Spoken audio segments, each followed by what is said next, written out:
Ladies and gentle people, in the midst of this rap civil war, you can call me the wartime strategist. Because I think I may have finally figured out the biggest secret in the music industry today. And that's how to take down, dethrone, and defeat Aubrey Graham, Wheelchair Jimmy, the sixth god himself, Drake. Spoiler alert, you can't.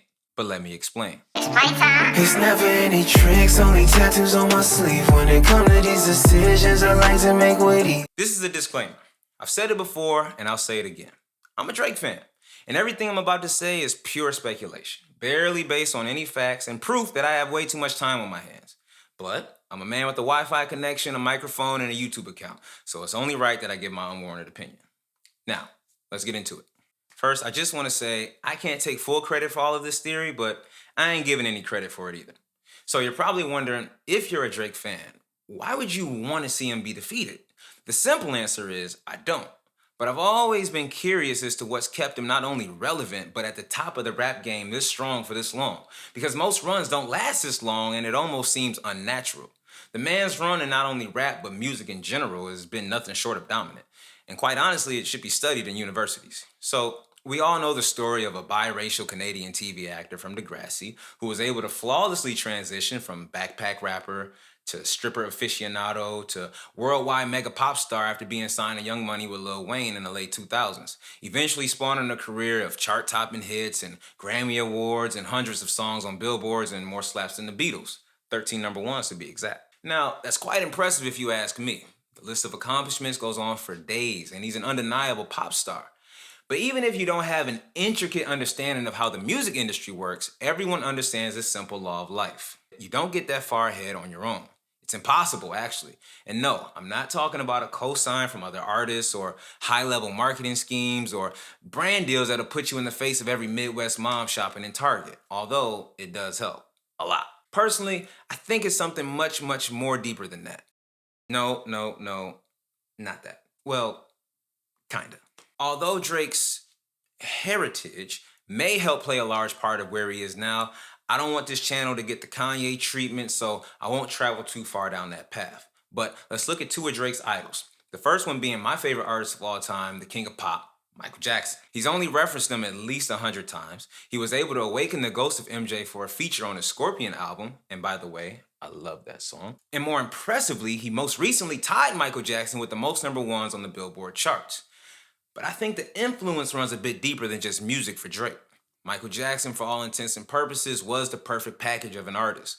On the mic, on the stage, and most importantly, when it came to how he handled his music business. A little history lesson will teach us that Michael Jackson's most impactful move in his career wasn't doing the moonwalk or selling out stadiums all over the world. No, it was back in the 80s when he purchased the Beatles catalog, and that was a major power move for not just a black artist, but really any artist of the time. That one single purchase would make him a true power player in the industry, leading him to become a 50% owner of the entire Sony ATV catalog, which some could argue led to a lot of other issues.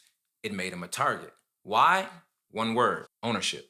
When people at the top, the higher-ups, the powers that be, have an outsider come in and abruptly take control of something they deem as theirs, it can create friction and a lot of unwanted attention. So let's tie this back into Drake for a second. Just like any other industry, the music business is very fraternal. Because of his heritage, one could speculate that Drake's position of power and influence would only increase as he became more popular and more successful. So successful, in fact, that he would be able to leverage that power and influence to, I don't know, own things that maybe his peers never would have a chance to. Do you see where I'm going with this? Drake is a rapper, no stranger to rap beef. He's had his fair share of back and forths with some pretty heavy hitters over the span of his career, and they haven't always ended in his favor. But something I noticed more and more lately is that no matter what ammo anybody has against this guy, nothing ever really corrupts him.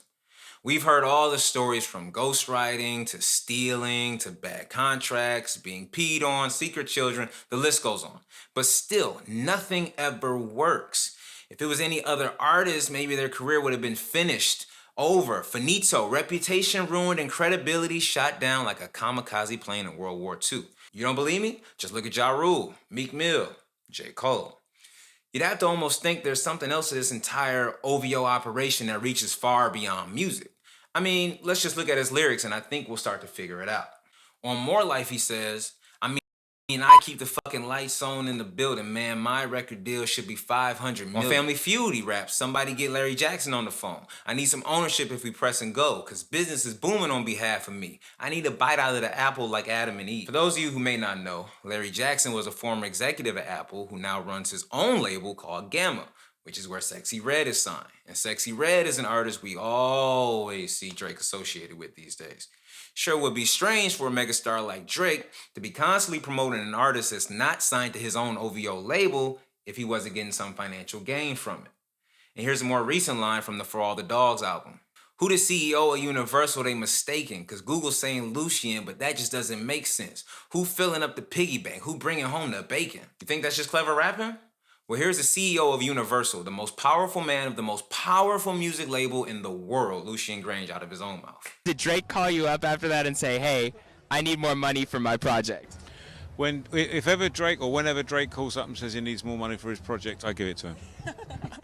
That's probably the right Because he's the greatest. Now, the second person that I think has influenced Drake in a lot more ways than one is Jay-Z. We all know the story of Sean Carter, drug dealer turned superstar rapper, turned elite level businessman, turned Beyonce's husband, turned Basquiat doppelganger, but also another prominent figure who preaches ownership. Back in the early 2000s, Jay-Z retired from rap for a few years and got a seat as the president of Def Jam, and it's made him a pretty powerful decision maker in a lot of people's careers. One that I think also helped him gain leverage to become an owner of his own music rights later on down the line. As a president of a label, you're in charge and in control of how artists' budgets are made, who releases what albums when, who gets signed, who gets shelved, etc., etc. If I was an artist who was signed to a label that was being run by another artist who had control over every other artist, and my career was altered, halted, pushed to the side, or even sabotaged, I would say that's a pretty good reason to have some animosity, wouldn't you? Now, all of this is leaning into the theory of what's actually at the root of some of these artists' issue with Drake, and that's power. Power that comes from ownership. Let's imagine for a second that an artist was able to leverage so much power that he was able to own the rights of an artist on labels that he may or may not even be signed to more than these other artists themselves. I mean, how many other rappers do you hear shouting out CEOs and executives of their labels like they play golf every Sunday? As a matter of fact, most of the time we hear a rapper specifically calling out anybody from behind the scenes, it's usually in an unfavorable way. But not with Aubrey. Everything seems kosher, no pun intended, but here's my theory. Going off the lyrics alone, and just trust me, there's way more than the ones I quoted. The way he moves with a fleet of security like a high-level political leader, and who he's seen associating with more and more, I'm starting to get the feeling that Drake took the glove from Michael and slipped it on himself in a way that possibly he owns not just his music, but maybe even a large stake in a lot of other people's music as well. Now, do you see how this would make him a target?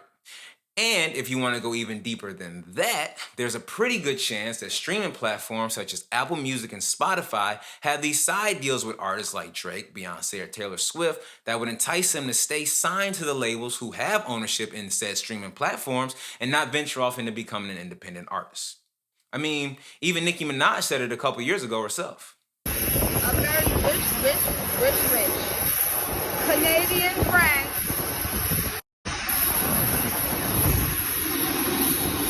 who's the only billionaire that I know that don't want people to know he a billionaire. I don't know if you know this or not, but it takes a lot of streams to make $1 million, let alone $1 billion, unless, you were getting money from more than just your own streams. Now that is what I call having multiple streams of income.